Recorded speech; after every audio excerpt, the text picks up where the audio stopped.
All right, continuing on with Q&A, and I'm going to jump right into it. Ted Wolbo, who I know, actually, I know Ted. He says his biggest question right now, concern, is maintaining muscle tone after the age of 65, which I love because that's after 65, you're just supposed to lose muscle tone, right? And end up sliding into that wheelchair or whatever. So great question. Wow. Yeah, that's a great question. Assuming he is exercising and doing those kind of things, and it's just harder to maintain muscle tone. So, so I, well, is it fair for us to say, okay, assuming somebody has already thought about, made decisions about what we call our four pillars or the basics or those kind of things? Yes.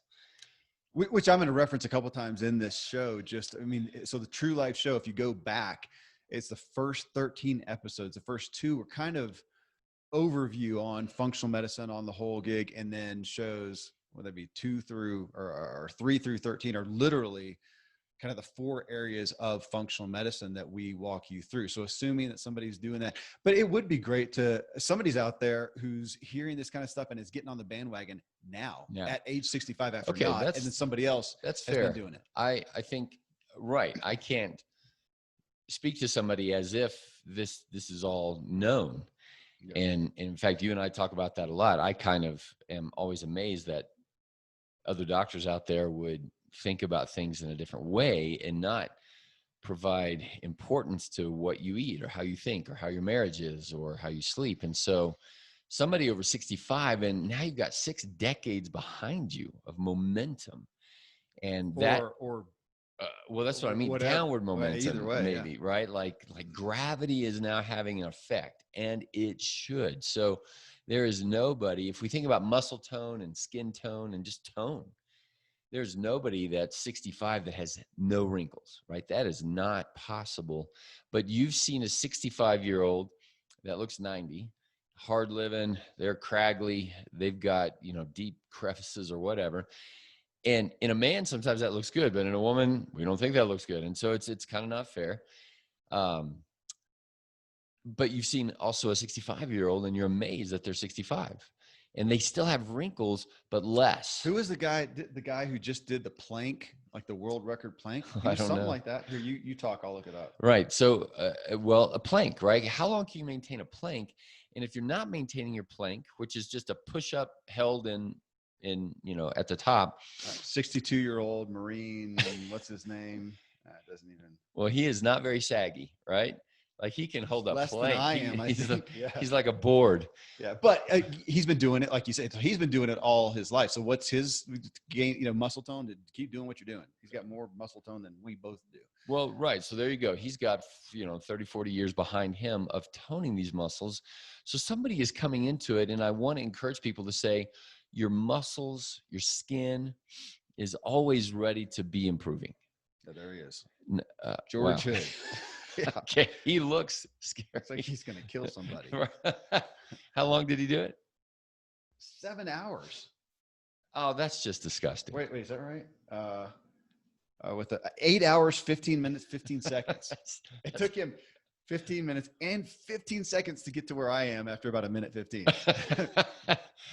Wow. So impressive, I guess. I mean, then we would say, okay, that's the extreme. What's the value of that? And I'll, to go to Ted specifically, I'm going to say he's probably moderate, and I hope this isn't unfair, Ted, but, having known you in the past, it's been years since I've seen you, but probably from, if you took the middle of the spectrum, average. Maybe average to maybe even a little less. So he may be looking at it now going, okay, now I'm starting to decline. And gotcha. And he's maybe on a retired side. The work is a little bit less important. Now he's got some time to say, okay, yeah, I'm looking at, and in fact, many people hearing this will be kind of the way I divide it up is 0 to 30 is young people. You make it through, teenage years, you establish a career or what your job is, you probably get married, you probably start a family.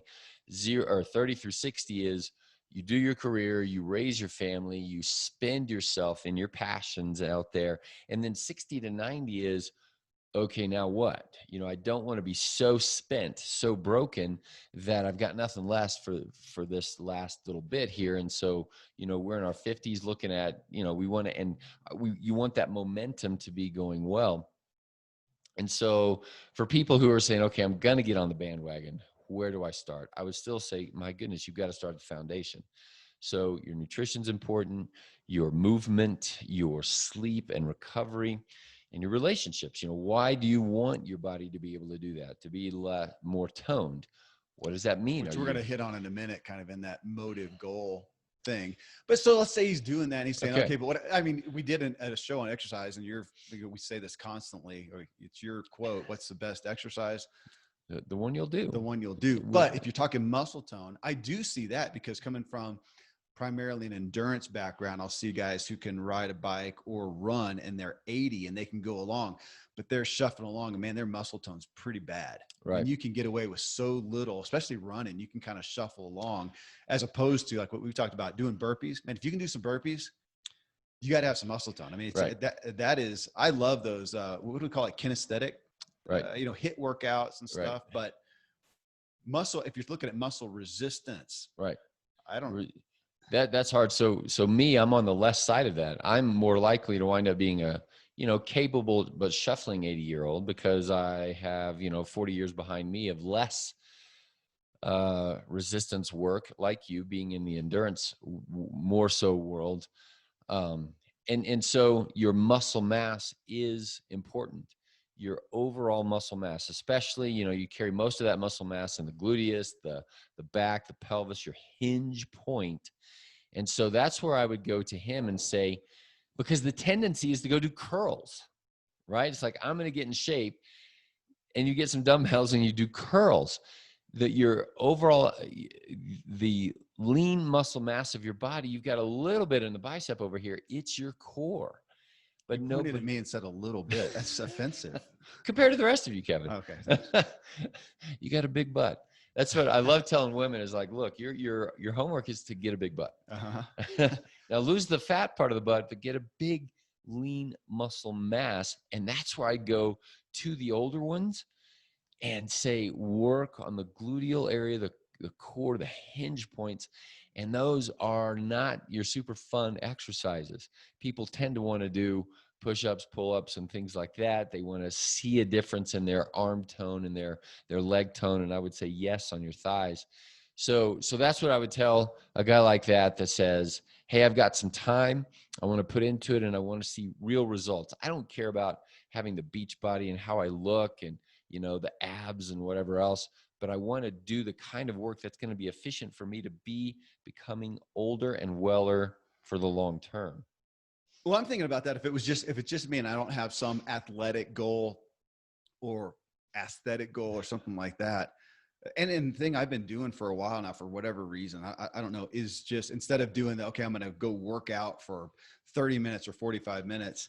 I haven't been, I'll come here to the office and then I just sporadically decide what I'm going to do. And I do have dumbbells over here. So I'll just do a set. I think they're 20 pounds and I'll do curls till I can't. Just do a set till I can't, put them down, and hour and a half later, I'll think about it again and I'll do it. So throughout the day, I'll do 5 or 6. And then the same thing that I'm going to do pull-ups that day, narrow, wide. I'm going to do push-ups. I'm going to do for gluteus. I mean, man, you don't have to do much of anything, even just doing body weight squats. And you can do those, narrow stance, wide stance, and get different parts and do those. And for most people, man, just body weight itself. Yes. You do 20, you're burning or something like that. And if you've got some weights or heck, pick up a stack of books or something, you can add something to it.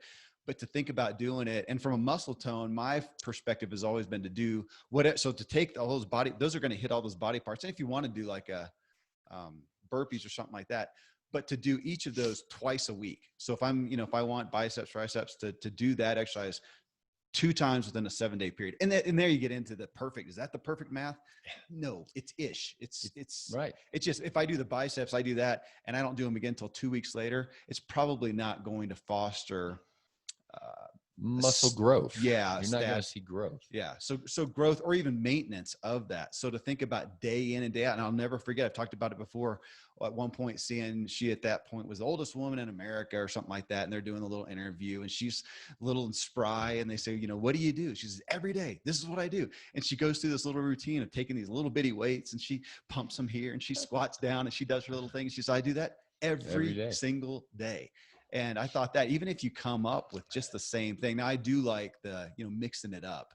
So to do, you know, if you're doing push-ups, do them wide. And then the next time do them, if you do them narrow, you can do like triceps and stuff, but just be hitting those things consistently.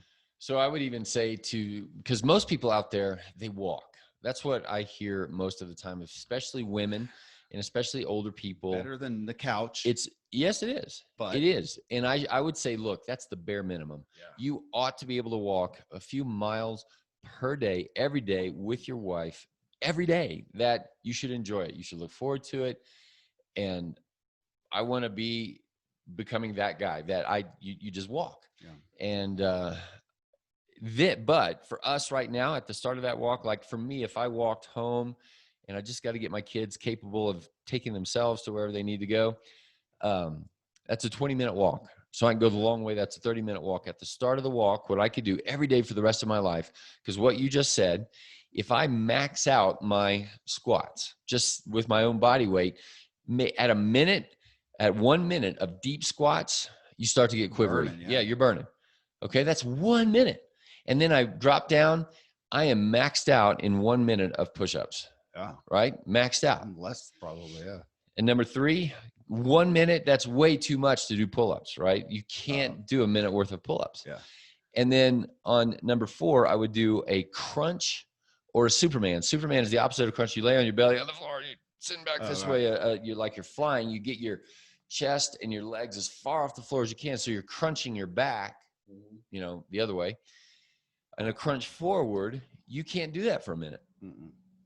That costs you 4 minutes at the start of your walk. But every day. Every day. Just like taking your vitamins every day. You take them one day, it doesn't matter. Take 5,000 in one day, it doesn't matter. But every single day, it's that accumulative effect. And I love it. And then coming up with how do you manage that? Do you need to do that all in, you know, set it and you do it in the morning or you do it at night or you do it whatever. Or, man, again, when I'm doing all my stuff, sometimes I'll set my timer on my watch, now we have timer on my watch, timer on my phone, timer. I use my calendar on my computer, so it'll come up and remind me. And that's how I'm doing my supplement regime right now is because I keep forgetting. So I have my timer set, but to do that for your every day, and every day you do whatever and cycle through them, whatever time and every day. And you know, do I do that? And I have not been doing that. Why don't I do that? I don't know. Yeah. Now, granted, though, you live, and if you take somebody who has a sedentary lifestyle or is in that, we're talking about the blue zones again, you know, a sedentary environment, you and I have an active one. So even though you may go 3 days and not do anything, then, you know, on the weekend, you're going to do a whole lot of this. And then you're going to walk home, and then you're getting some consistent stuff, even though I think you have more of an active lifestyle, because I realize that sometimes we take our environments for granted. We have some people who literally have a full-on sedentary, like we talked about that we're in this incredible day and age where you can wake up, shuffle to the kitchen for your coffee, shuffle to your car, automatic garage door opener, drive out, drive into the parking garage, shuffle over to the elevator, go to your floor, shuffle to your desk, sit there with your heart rate never above 70 for the whole day, and then repeat that. There's no reason ever for the heart rate to elevate or for a muscle to endure any resistance. Yeah. It's just that is extreme. As we, Dr. whatever his name was, that we need to teach people need to see that as extreme. And today, what gets me too is that can start at the age when recess or PE stops in school. That we see kids now that as soon as recess or PE required in the which is middle school, there's zero activity. If they don't participate in a sport, they're not going home and riding their bikes like we did. They go home and they're on a screen. And so especially women, at least through my lens, if they are not in a sport, they don't sport. They don't. Teenage women I'm talking about now, there's not too many who say, oh, I go to the gym or I go, again, they might walk, maybe once a week if their mom nags them or something like that. And that's when it starts.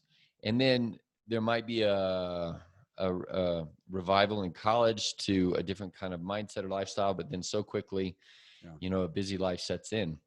Well, so there, I hope that was helpful, Ted. Well, I also want to tell Oh, these guys, because underneath his question, I thought he was going towards the hormones. Do we need to be taking testosterone in order to sustain and maintain muscle mass? And that is one place where I would say, yes, if your testosterone is low, then you will struggle even if you're doing the best work. That's yeah. just that's where it goes together. And if we look at average testosterone levels in America and people 65 and they say, well, it's supposed to be lower. And I would say, yes, just like you're supposed to be wrinkled, but wrinkled like a 90-year-old or wrinkled like a 50-year-old when Yeah. you're 65. Same with testosterone. It's supposed to go down. So what level of down is normal? And then you need to talk, and I would say with a functional doc who is going to talk about, what is the free testosterone, the kind that's actually available for your muscles to use, and then how do you discern that? And if it's not where you want it to be, why? And how is it getting bound up in other areas? And then we very quickly, probably the biggest hammer, and this is going to be new to people, that is pounding on things, is your relationship with glucose and insulin. So we're back to food on that one. And there again, 60 years of eating every 2 hours while you're sitting down has told your muscles, we don't need you. And for you to now reverse that and get on the bandwagon. And if you are doing that while you're also reducing carbs, thinking more keto and that kind of thing, that's going to help you maintain that Well, muscle and to mass. that degree, and somebody asks about, we'll get to it in a second about coaching. To Ted's question to everybody, to find somebody to be accountable to guide you to is just, it's so difficult for us to figure ourselves out. Yeah. I was going to say, can I go down that path? That's a new, and it might even be a new thing for you and your emphasis down motivation. And it has been a new thing for me to say, to even shift my own role, because many doctors will chafe at the idea of being called a coach, Mm-hmm. as if that's beneath them. And I just had an MD or she's internal medicine on another podcast, and I brought that up, that what she's doing is coaching. She's like, well, I've never referred to myself. I said, I know yeah. doctors don't like that, but I do. I want a doctor that will, coach and stuff. Somebody asked about that. Beth Hinton, she says, that was one of the questions here. I've been listening to other successful people and how they achieve their goals. Most of them have life, business, and spiritual coaching. They have found people to help them. I know you help coach people. How do you go about finding all these different coaches? And let me just to answer that real directly. I mean, for business coaching, if you want to be a coach, I've been promoting Tom Ziegler at Ziegler. He has Choose to Win coaching, and he does business coaching and coaching coaches. You can find it at zieglershow.com/CTW, Choose to Win, zieglershow.com/CTW, coaching and business coaching and executive coaching.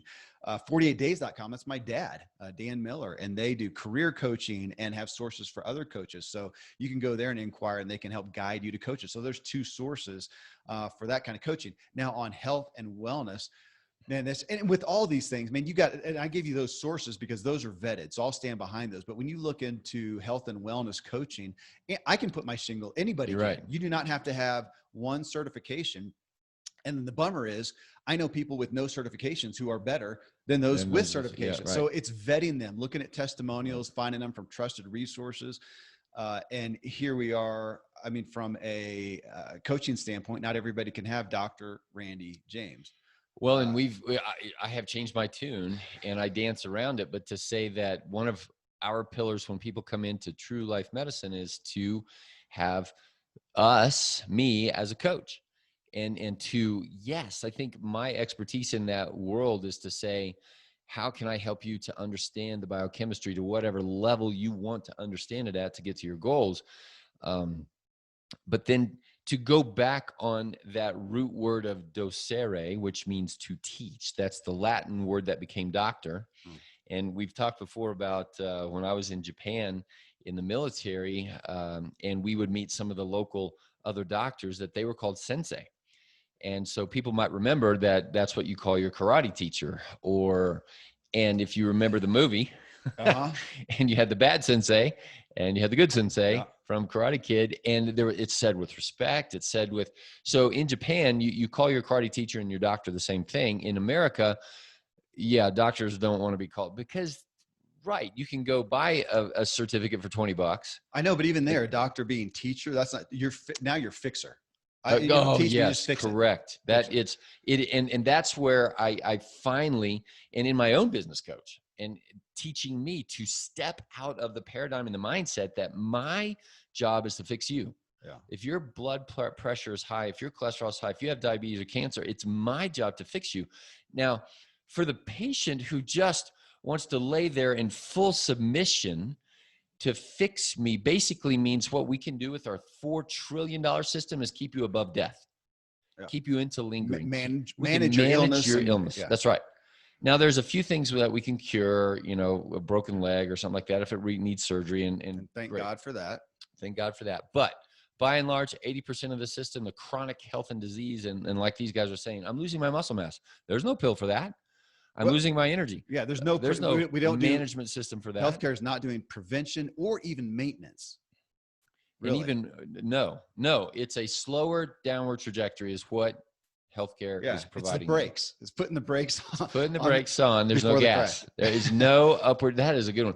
There's no destiny of well-being. Yeah. And so for me, I had to step out of the fix-it mindset.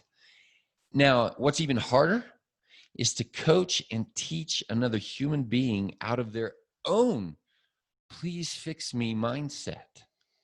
Out of their own, oh, don't tell me it's my fault. Well, and my hot button is, well, I'll come here and see if this works for me. I'll try you. I remember that. This will not work for you. You will work for you. That's you find a methodology that helps you work for you. So you're the only one. And that's what hit us, gosh, years ago. And I'm sitting here on a mic talking to 10,000 people and trying to inspire and motivate to change. And you're on the other side talking to a person or, a handful doing the same thing. Because even if you can diagnose and go, gosh, I see what's wrong. Here's the labs. I hear the story and I think this is what you would help you. They walk out onto that parking lot and either they do it or they don't. Either they're motivated or they're not. This comes back to the, who are we just reading? Oh, Jordan Peterson's book, his talk about how that happens. So you come in and let's say it's a medicine, which he's talking about pharmaceuticals, a prescription to help somebody, which, but in your case, a supplement, a lifestyle regime, and they walk out and how often they don't do it. But even to a medicine, they don't even just take the pill that would help them. Much less think the thought that we've coached them into thinking. Yeah. Right. Yeah. It's, or to do the 20 seconds of squats or 1,000 other whatevers. And yet they still hope for, I just want to feel better. And so it's the classic, people want to have their cake and eat it too. I want to eat my cake and not have diabetes. Or if I do have diabetes, I want the government, the insurance system, somebody to pay for that and not make me change. Don't make me do the hard work of changing. And I get it. We've talked even in our own lives about what is,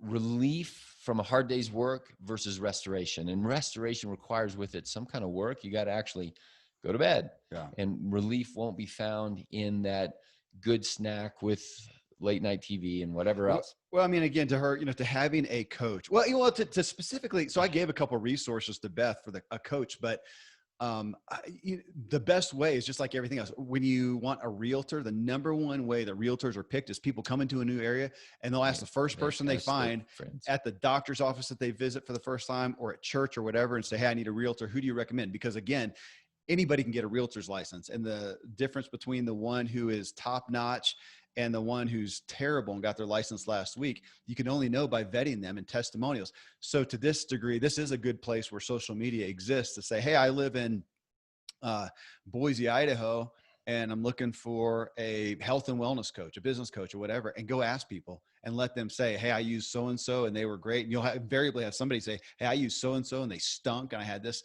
And there's no better way because you're going to go to their website, look for the testimonials and vet them. But, unfortunately, I've done that. We did that with a functional medicine MD, looked dead up like you comparably as far as their website and everything.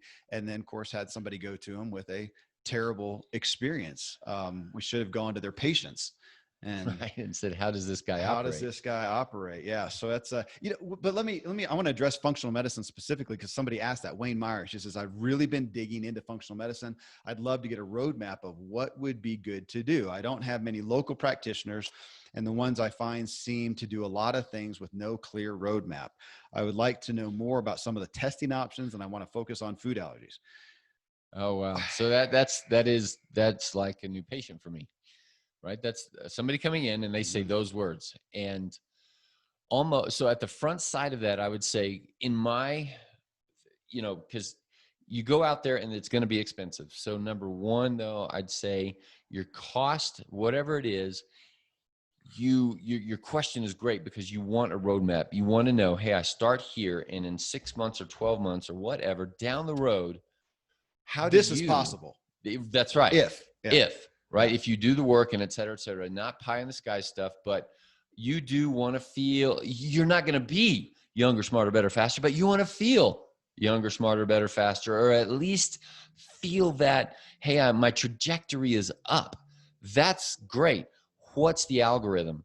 And in the same breath, how many times have we said, gosh, there is no algorithm, but what is the framework? There's a structure, a framework, a fluid, dynamic framework, because you're human. You still have a liver, you still have a brain, you still are in relationship. This is the fluid framework. So that's what I would be looking for. And so often people are going to be told, well, you just got to come in and we just got to talk about it. And I agree. There is that too. And some people get shoved into a framework and they're told, well, just keep going, it'll catch. And 36 months later at $300 a month or whatever, you're like, I am not on the right trajectory. So I've talked myself in a full circle to his question. I do. There is, from a functional medicine standpoint, well, heck, let me read the next question as well, because it's right in line. Mark Johnson, he says, hey, Kevin, a couple weeks ago, I would have said that my main request or question is helping me find a good functional medicine doctor. But I think we may just have found one. Had our first meeting and assessment. Both my wife and I were really impressed. We had separate appointments on different days. It felt so good to be listened to and not rushed. The initial plan was for some blood work to be done on both of us. Specific to what the doc had talked about. He explained the whys and his rationale for recommending the labs. It was really great to talk with. I'm hoping to take advantage of this opportunity. And I asked, who is it? He said, Dr. Ryan Bentley, MD, DC, PhD. That's better than you, man. MD, medical doctor, Dr. Chiropractic, and PhD, which could be, I don't know in what. Out of Holland, Michigan. His business is Vitalis Health. We met him virtually, went over my lab work. It was another really good meeting with many questions answered, came away with a plan. So I would highly recommend him to anyone. So on that though, you can go to ifm.org, Institute for Functional Medicine.org, probably comes under either, but ifm.org. And I think right up at the top, one of the first buttons is find a practitioner. Yeah. So you can do that. So you can go to your state and there'll be a ton and you're going to get all excited. And then you're going to realize that they have different licenses or degrees or whatever. So you're going to have chiropractors are probably going to be the majority, when you say, as far as a degree. Probably. I think you can naturopathic. Can't anyone, if I go and pay the money, I could get it and have certification. No other, because I have no, I think you do have to have you have to be a clinician. Oh, do you? Okay. In some way. So you can be a nutritionist, a psychologist, something like that. So the gamut is very wide, but at least it's a starting point for vetting. And if people are in that organization, then at least, and there again, whereas in the IFM or functional medicine world, there's not a system like there is for medicine where somebody has a degree from, the University of Kansas or Colorado or wherever. That's when you go to see an MD, that's what you're trusting. You're trusting the system. Yeah. That they've got a state-sponsored medical license, that at least they're not, back alley crazy. But they do to a degree. So if you go there, you can search. Well, one, you can go search for an MD. So I want somebody who's certified. That's right. MD or DO or whatever. If people are bent down to chiropractic and naturopathic, then that's all going to be on the IFM website. But then there are finding you, if you go search for an MD, which a lot of people do, and then the full tilt boogie, what's your designation? the IFMCP Yeah. thing? Instant functional medicine. Certified provider. That's the top of the list. So that's the ones who have gone through the full they've gone through the full thing. So, right. somebody's not only gone through it, but it cost you 20 grand, or I don't know what it cost. I mean, so you paid the money. So it is a designation. That's right. what you were just saying. Like there is a designation from functional medicine. There is from the IFM, but there's multiple designating bodies out there. Okay. Like integrative. What are the other ones? Right. The College of Integrative. No. There's the American Board of Integrative Medicine. So they do certification, which is very comparable. Yes. And right. So if I'm talking to somebody who's gone through the integrative medicine, there's a difference in philosophy where integrative medicine kind of tries to bring all the worlds together, meaning there's an office and the MD is going to do MD stuff. He's going to write your prescriptions and that kind of thing. And then he's partnered with a naturopath and a nutritionist and an exercisist and whatever else, and an acupuncturist. Exorcisist, did you say? Sounds like a demon. That's right, an exorcist. And exorcise the demons. Okay. All together in the same office, integrating these pathways. And so there's that. I think there's a significant nuance of a difference that says, or from the functional medicine standpoint, is how do you give the body what it needs to function, right? And that's where the coaching piece, I would say, is not mandatory. It is very important, right? People. I would say it's mandatory. Okay, it's mandatory. To do it well, that's like saying to be a business coach, you can't be a relevant business coach unless you're doing life coaching and understanding the scope of the person. You can't compartmentalize to that. Right. That's where I would say, and I encourage people to find, and I think starting with the IFM is a good place in general to do that. And here's where we always fail to do this. You can go to truelifemedicine.com and you can be I know you're evolving, you're going to be offering different things, but right today, somebody could be a patient. You just have to come to your practice for that first visit. And then after that, it can be done remotely. Holland, Michigan. If you go see Bentley, you're going to have, or whatever his name was, you're going to have to go there.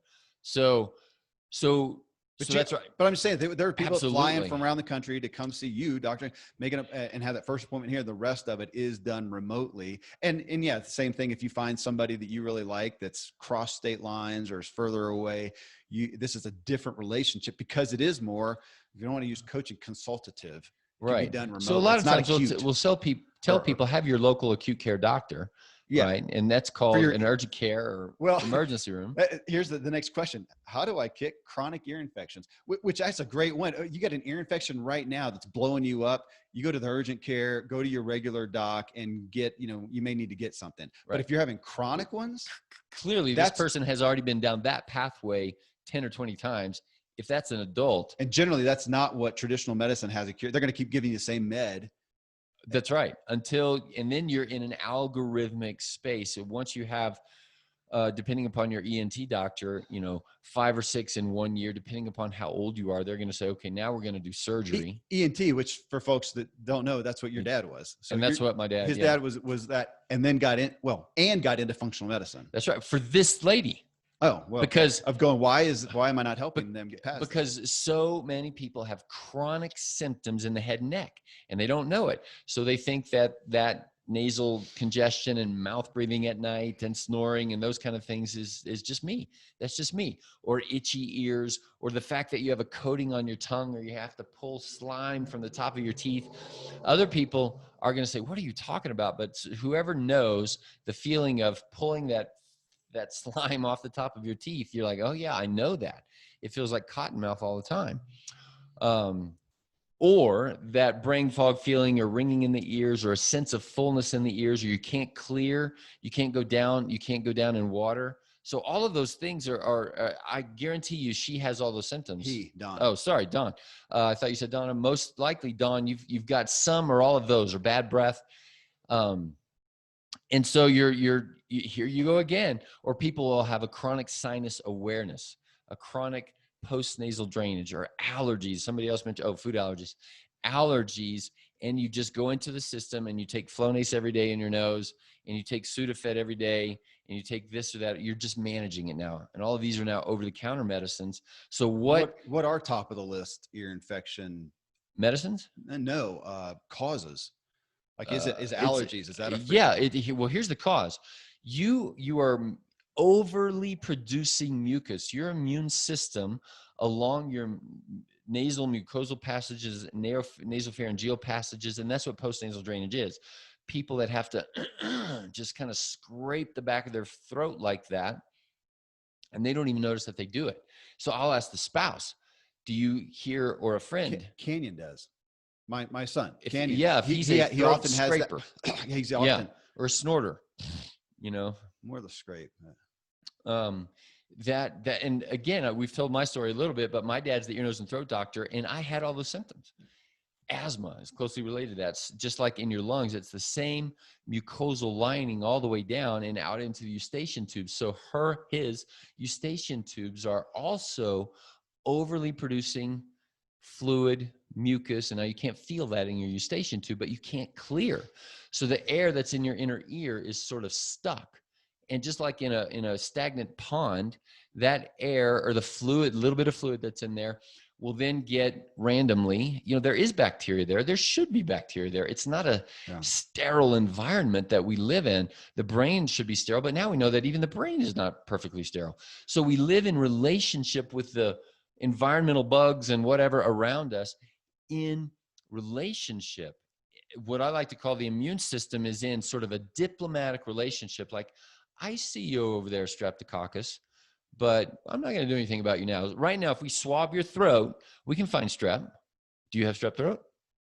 No, not the manifestation of. Not that's right. But do you have Streptococcus all over you? Okay. Yeah, of course you do. But you're in relationship. Now, what happens when you get out of relationship? Well, then you start to get a sore throat. It gets red. It gets more filmy. And then you might get a fever and you go to the doctor and they say you have strep throat. Take this medicine. And if that's, once or twice during the course of 10 years, we'd say, okay, great.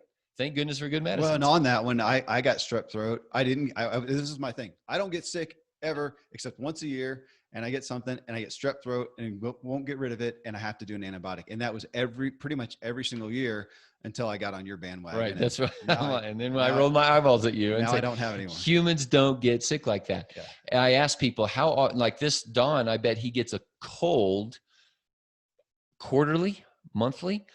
People generally say, I get sick, normal 1 or 2 times a year. I'm like, oh, is that normal? Is that good? Is that right?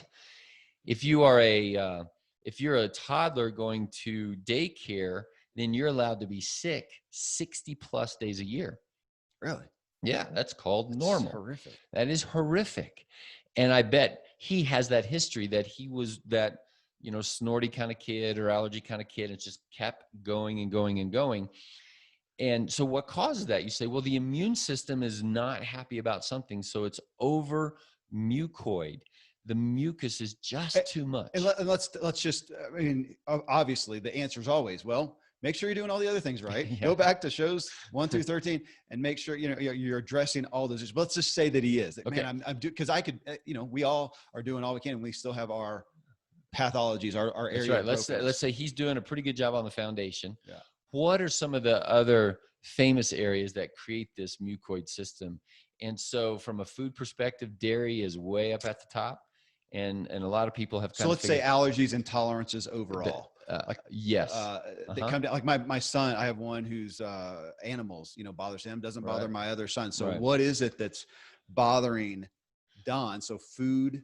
Well, I'd put food above inhalants because he sounds chronic, but he didn't say my nose is running, my eyes are itchy. That tends to be, so now we're talking the nuances, right? Well, we don't know. Yeah, he didn't go into that detail. But if you're drippy on the front side, if you're itchy eyes, and that's kind of the classic, what you see on TV for Allegra commercials and Zyrtec commercials, that's inhalant allergies, cat, dog, dust, mold. So can we say, environmental? So if it's I don't know. Inhalant. So if you have, what'd you say, itchy eyes, runny nose, whatever, it's probably going to be inhalant. Yeah, more likely an environmental, dust and smoke. Which to take.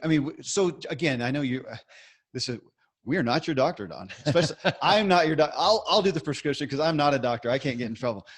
So you could play with that. Obviously, the supplements and things, but from just an over the counter, you can try some Zyrtec. See if 30 days helps it.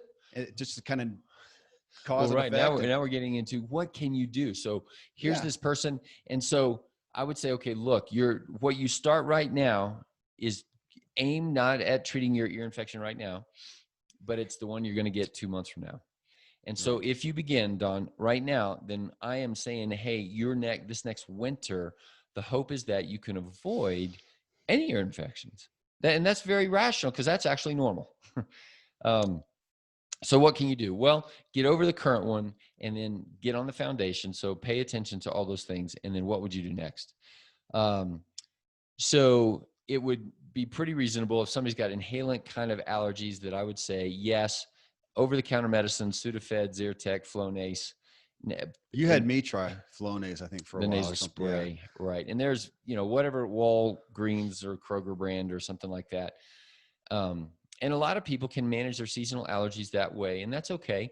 If you're just anti-medicine, then supplementally quercetin is the sort of famous one that is active, and it's a mast cell stabilizer, kind of it's not an antihistamine. Well, we're but looking at I've got some skin, like some dry spots and whatever. You got me on something, supplement, Dehist.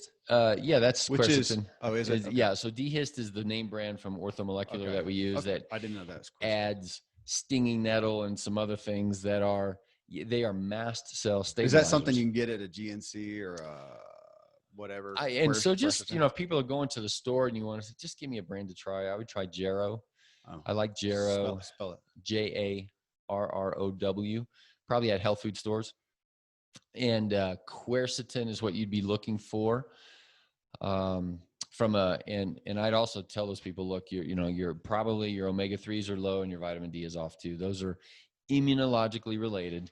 And so I would have that as a baseline. Okay. All right. And then if it's itchy eyes, runny nose, and allergy kind of thing, then Zyrtec and Flonase and those kind of things are generally helpful, but you don't want to be on that stuff all the time. But you could try it. You could try it. Yeah. 30 days later, did it make a difference? I mean, I think you do. I do that. Let's try this and see. Yeah. And because I did it for how you respond to the medicine is actually part of the diagnostic process. Trial and error. And so on the other side, then if it's chronic, like just thick postnasal drainage, my face is always full of stuff. I have to brush my tongue. My ears are full. Rather than a drippy runny nose, it's more like you've got molasses just barely flowing down the back of your throat, and you have to hawk a loogie all the time, kind of thing, right? And that the presence of that stuff begets more of the bacterial. It's a petri dish. So the bad breath is there. The tonsils tend to be getting bigger and bigger and bigger. Then they'll collect food. If people, here's just another one of those things. People get those white patches on their tonsils and they'll have to pop them out with their tooth. You're looking at me like, what are you talking about? But anybody out there who's doing this, and then you smell those things and oh boy, that's a bad smell. And so it doesn't mean that you have messed up tonsils. It means that tonsils are your immune system, right? That's your first set of lymph nodes that are right there exposed to the world. And everything you eat, that's one of the gateways. And if they're swollen, why are they swollen? They're not just born that way, but they're constantly responding, usually to an environmental thing or a food thing, dairy being high on the list, gluten being high on the list. I was going to say, yeah, dairy and gluten. I mean, that's a great one to cut.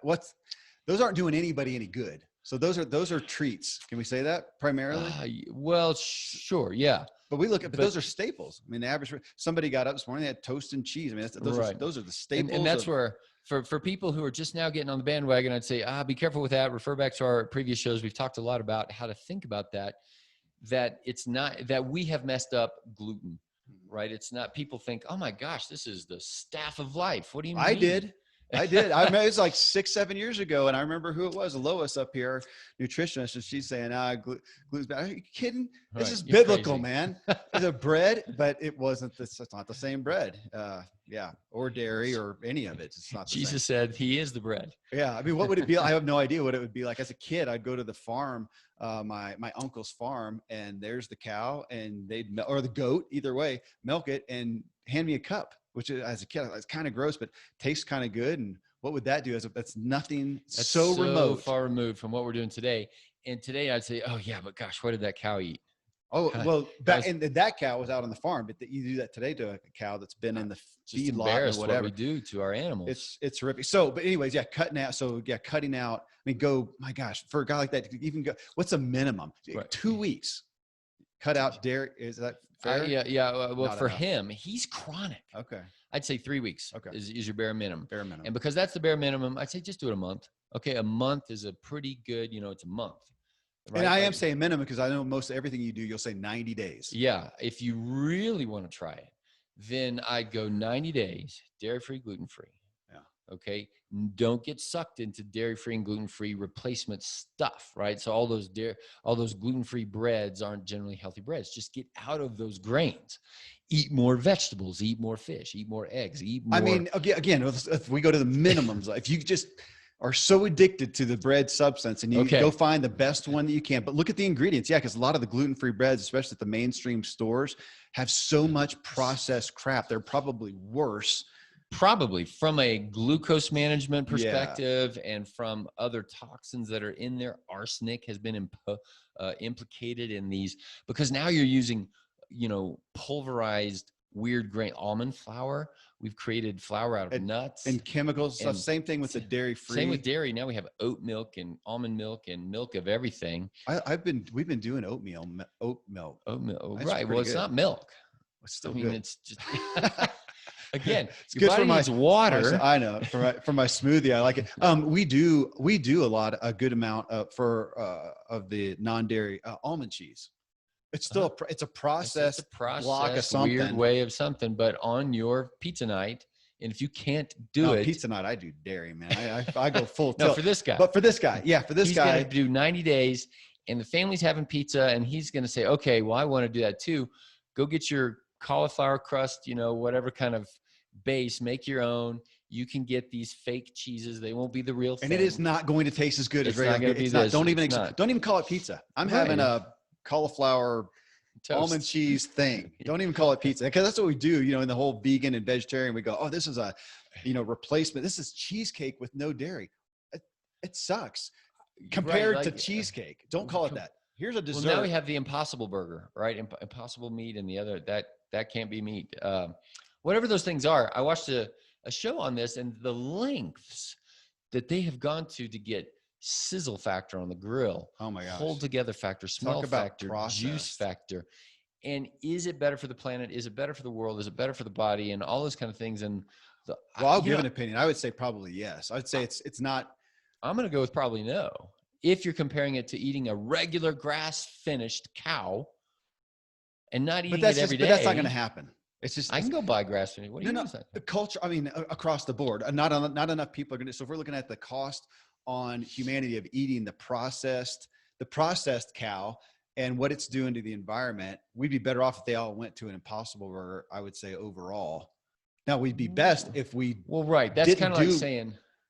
It's kind of like saying the lesser of evils. Okay. I was going to just get ready to say, if you're going to have to choose between Hitler and Stalin, go ahead and make a choice. But don't go into the Impossible Burger thinking, man, I am healthy. No, man, I'm not going to eat. I'm not going to eat either. I'm not going to eat McDonald's or burger. And I'm not going to eat the Impossible. I'm not going to eat either. I'm going to go you're going to have a grass-fed burger. I may have a black bean burger, which I can make, or, salmon burger or something like that I can, make. You can buy it. It's still processed. But again, we're kind of talking lesser of evils. Well, if you're going to be a vegetarian, I'd say just eat your vegetables. Why are you trying to make a burger? Yeah, true. Yeah. No, that's true. And just be okay with it rather than trying to, like you just said, don't try to have fake cheesecake. That's healthy. Yeah. That mindset really traps people up because then they're like, it's just not the real thing. Why am I doing this? You got to die of something. Which I've been through all the variations. We've done vegan, we've done done all the different things. And at this point, if I want cheesecake once a quarter, I'm having cheesecake. Okay. Full tilt thing, homemade, pay expensive, get it farmer's market. And this, I think, confuses in my devotions this morning in the phrase, in the Bible where Jesus said, it's what comes out of you that is defiling, not what goes into you. And the confusion there for people is, okay, so Jesus said I can have Doritos. It's right there. It's like, it doesn't matter what I eat. If you put those in you, what comes out is some nasty breath. And for me, I'm going to have the trots. Okay, right. Now we can also look at your microbiome and all of these kind of things that is coming out of you. But I would say liken it unto sex. We would say sex is really good.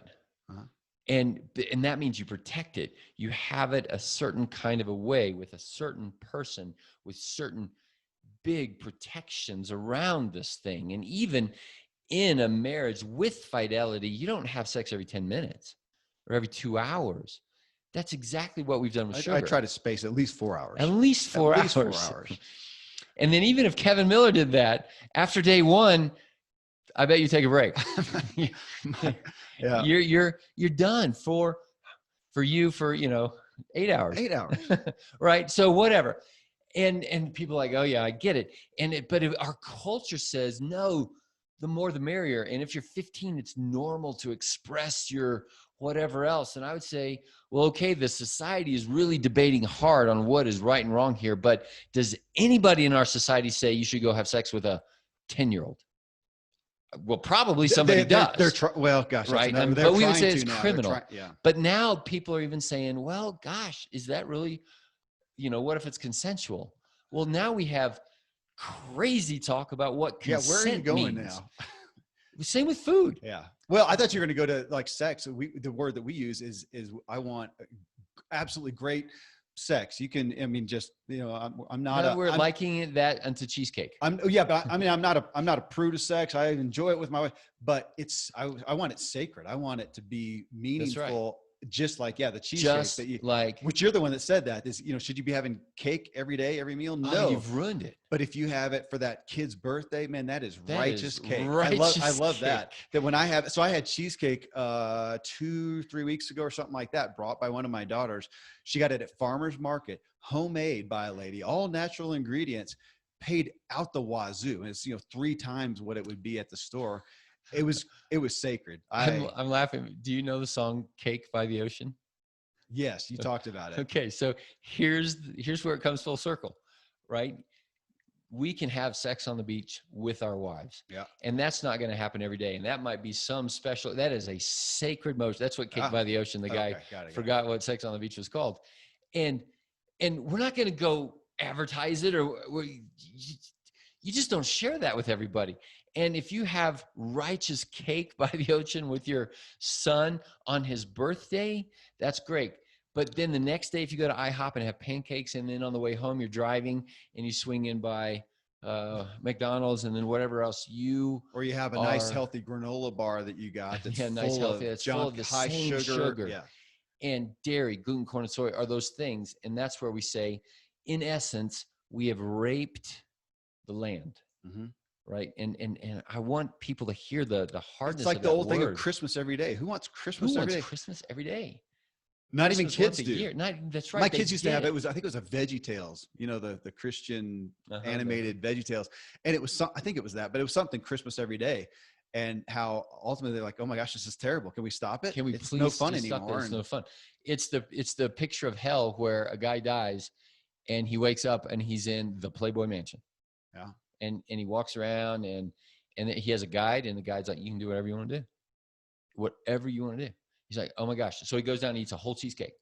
And then he goes and has, again, every 10 minutes sex with a Playboy bunny. And then he's done. Then he goes, plays videos 10 hours a day. He just saturates himself. And then he does it. And then after, 4 or 5 days, he's like, okay, I'm bored. I'm ready to leave. You can't leave. And this is it. This is heaven. And he's like, oh, who said anything about heaven? Right? Like, you are now your own master. And okay, all of that. You just depicted the culture that we're in, this entertainment dopamine culture, and you just can't. It's just more because what satisfied doesn't satisfy. I was telling the kids this. Just imagine, guys, way back when, because you get to see the things in the 50s or whatever 40s. Everybody's gathered around the radio listening. But I said, guys, that was electricity. Before that, what was it? They gathered around and it was a book. And then go beyond that. People didn't have books. You told a story. And their level of joy is probably higher than ours is today, where we can go to Hulu, Amazon, Netflix, blah, blah, blah, blah, watch anything we want, anytime we want. I mean, right now people are disappointed because it's COVID and there's no new movies. Oh, But it is. I've thought that. It's like, It's sports. Yeah. yeah. Yeah. And circling back around to food and even our muscle status and our skin status. Now you've got 40 or 50 years behind you of this oversaturation of we're satisfied with what C.S. Lewis called, we're satisfied with eating mud pies in the slums, when over here somebody is trying to teach us how to live in such a way that you actually live in such a way you appreciate cheesecake, rather than living in such a way over here where cheesecake is what you expect every day, and that if you don't get it, you're freaked out about eating broccoli or you're fasting, for heaven's sakes. Yeah. And so, okay, all of that came out of this person saying, I've got chronic ear infections. And that's where we'd say, well, dairy is one of those, and gluten is one of those famous things that is, we've ruined it. We eat it too much. It triggers the immune system. The immune system puts out mucus. That's what it does, to protect the lining, to have a response. And so that just goes on and on and on and on. So then the bacteria are there and they just go a little bonkers. And now your immune system says, wait a minute, I don't like that. And so it re-triggers into yet another ear infection, yet another acute sinus infection. You go back to the doctor and like, gosh, you are such an unlucky person. Here's the amoxicillin, or here's the augmentin, or here's the we go on down the, here's the clindamycin, or people will tell me all the time, no, that pink stuff doesn't work for me. I need the big stuff. I need the Levaquin. I need the Z-Pak, or I need 2 of those. And I just kind of, they say, I have learned, you said that once a year I get this thing, I need to get that antibiotic. And people are just taught that that's the brilliance of the American medical system. And thank goodness I have a good insurance company. Underneath the table, your business is paying, $1,500 a month for that $5 medicine that you might need twice a year. It's an immoral, ridiculous system that we live in. And that's why you need a coach, is to help pull the blinders away from your eyes, walk through a new paradigm, live a different way. And on one person, they're going to avoid an ear infection, but somebody else, imagine that's going on in your brain. These people have depression, anxiety, OCD, lack of energy, brain fog. Well, and you just said that's why you need a coach. And it's also why we all need everybody being personally responsible. And that's what this show is about. Go learn this stuff. Even as a patient of Dr. Randy James, you would be better to listen to the, first 13 shows and understand the foundations of health and have some thoughts in regards to yourself. Will help you as you come and say, okay, here's what I'm dealing with, but here's what I know.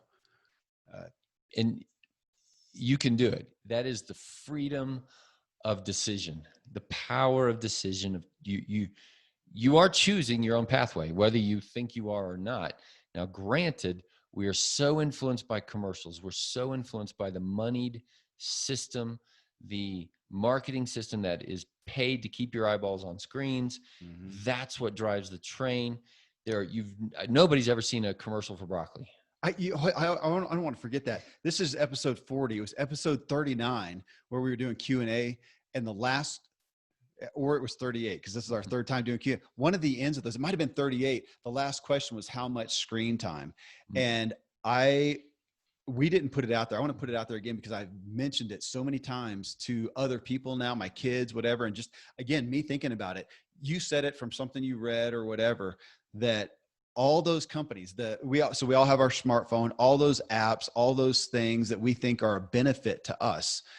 Those companies, their number one job is to get our attention. That's it. That's why they exist. Even if they say, no, it's a health and wellness app and it'll help you, still their job to help you is to try to get your attention, especially away from everything else that's vying for it. And they may say, yeah, we're trying to get your attention away from Doritos and get you on it. I get it. But still, you kind of got me thinking that phone, everything I have on there, the phone itself, their job is to get my attention. So now if I look at that phone, I don't have to look at it as evil, but I have to look at it as that is its job. It is there to get my attention. I need to be cognizant and aware of that, and taking responsibility and saying, okay, whatever it may provide, I have to manage that. Be in control. Yeah.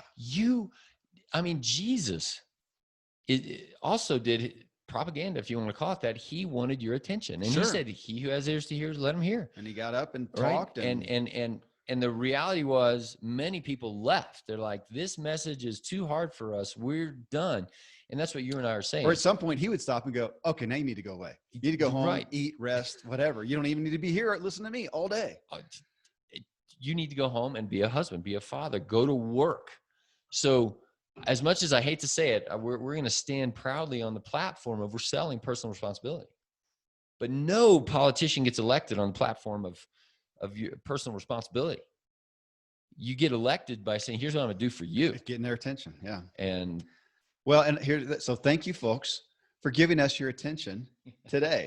yeah. Now turn us off and go eat some broccoli and go on a walk with your wife. Or if it's been a really long time, because all of a sudden I got cheesecake on the mind. I may have to go get some. Maybe I'll wait till Friday. Farmers Market. I had ice cream last night because my son had his surgery, and so it was a celebratory. He was like, "Don't I get ice cream?" And we're like, well, "Okay, yeah." And then I got Lois up there going, "Don't use food as a reward." That's my favorite reward ever. There you go. It's a good reward. It's a good reward.